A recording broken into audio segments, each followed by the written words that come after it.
Are you ready to fire up those imaginary time machines? Let's go.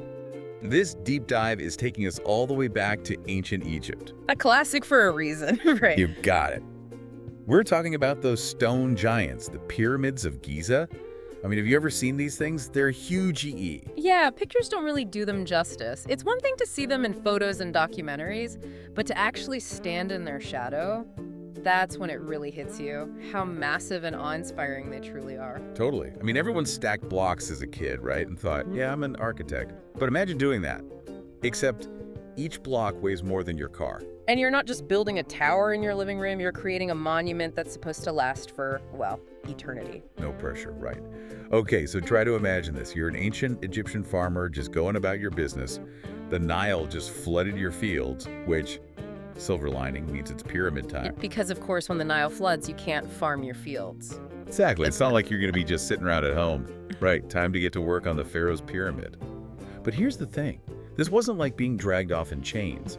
The sources make it sound like, dare I say, these guys were treated well. Yeah, it's really interesting when you look into it. The sources point to organized teams, skilled laborers, we're talking bakeries, breweries. There's even evidence of medical care near these massive construction sites. It really challenges our preconceived notions, the image we often have of these ancient construction projects. So it's less pharaoh with a whip and more ancient team-building exercise. In a way, yeah. But think about the logistics for a second. Millions of blocks, some weighing tons, and they didn't have those construction cranes we rely on today. Right, no Amazon Prime drones dropping off granite. I did read that they use sleds, ramps, even water, in clever ways to move those massive stones. Oh, absolutely. The ingenuity at play here is incredible. Imagine a project of this magnitude without modern tools or technology. They had to be master problem solvers, figuring out ways to move these colossal stones using levers, rollers, and, let's be honest, sheer manpower. Right. I read in the article that they might have even wetted the sand down to reduce friction when they were hauling these blocks across the desert. Talk about thinking outside the box. Or should I say, outside the tomb. Exactly. And remember, no modern surveying equipment either. And yet, the Great Pyramid is aligned almost perfectly with the cardinal directions. Wait, hold up. So how do you even begin to figure that out without a compass or GPS? Well, it's believed they used astronomical observations, aligning the pyramids with specific stars. Okay, you're telling me they were building these massive monuments while simultaneously mapping the stars. They saw the stars as more than just points of light in the sky.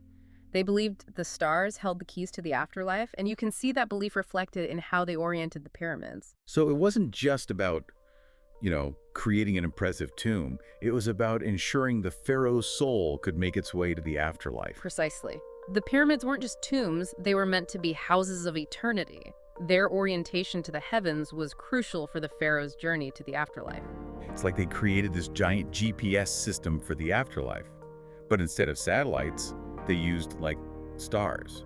It's an incredible testament to their beliefs and how those beliefs were so closely tied to their architecture and their understanding of the cosmos. But it actually goes even deeper than just the orientation of the pyramids themselves. Oh, there's more. Hit me with it. Let's talk about those mysterious shafts found inside the Great Pyramid. They're not just random tunnels, you see. These shafts are precisely aligned with certain stars, including some in Orion's belt. Okay, wait. Back up a second. Okay. So they build these massive structures, right? Align them perfectly with the stars. And then they include internal passageways that also point to specific stars. I mean, come on, talk about dedication. But why go through all that trouble? Well, remember, for the ancient Egyptians, Orion was associated with Osiris, the god of the afterlife.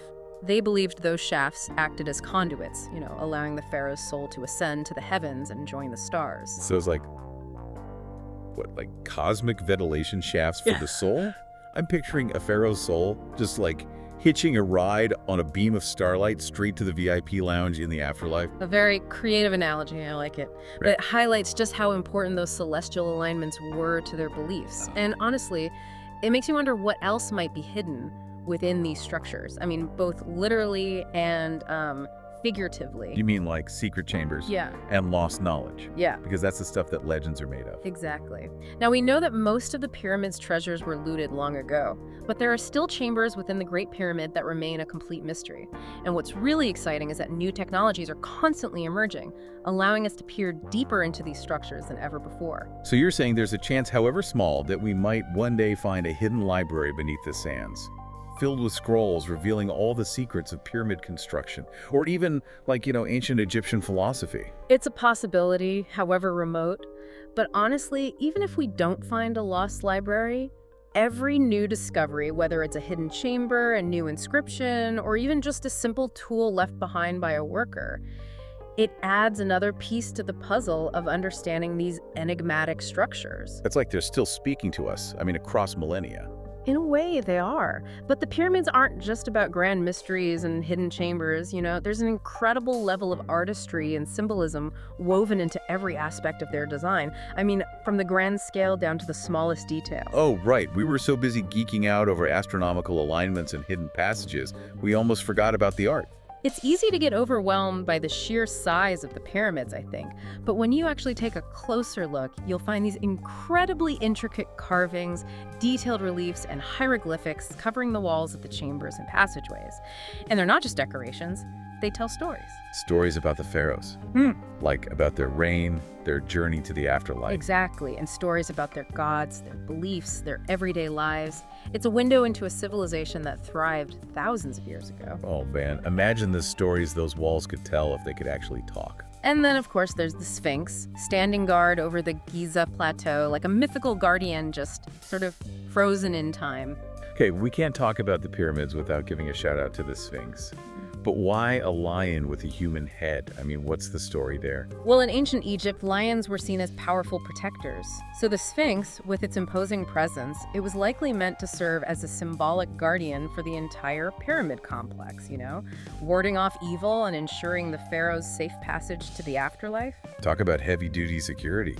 And, it's also a testament to the skill of the ancient Egyptians, not just in terms of engineering, but in artistry as well. Can you imagine carving that thing out of a single block of limestone? It boggles the mind. It really does make you appreciate the level of craftsmanship and dedication that went into, every aspect of these structures.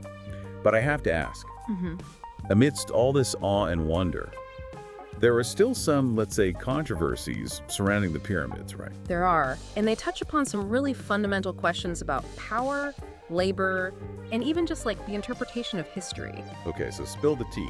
What kind of controversies are we talking about here? Did someone misplace a giant block or something? Well, for a long time, the biggest controversy surrounding the pyramids was about, the workers who built them. The classic image of enslaved masses toiling under a brutal sun. But as we kind of touched on earlier, more recent evidence paints a more nuanced picture. They weren't necessarily slaves, at least not in the way we often imagine. Yeah, we talked about the bakeries and breweries.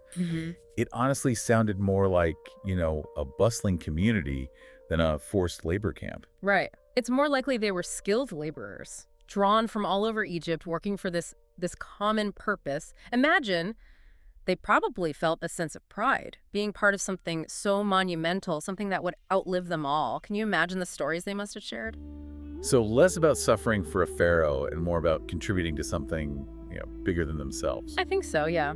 It's a good reminder that history is rarely black and white. The reality was probably some complicated mix of skilled labor, religious devotion, and possibly even some degree of coercion.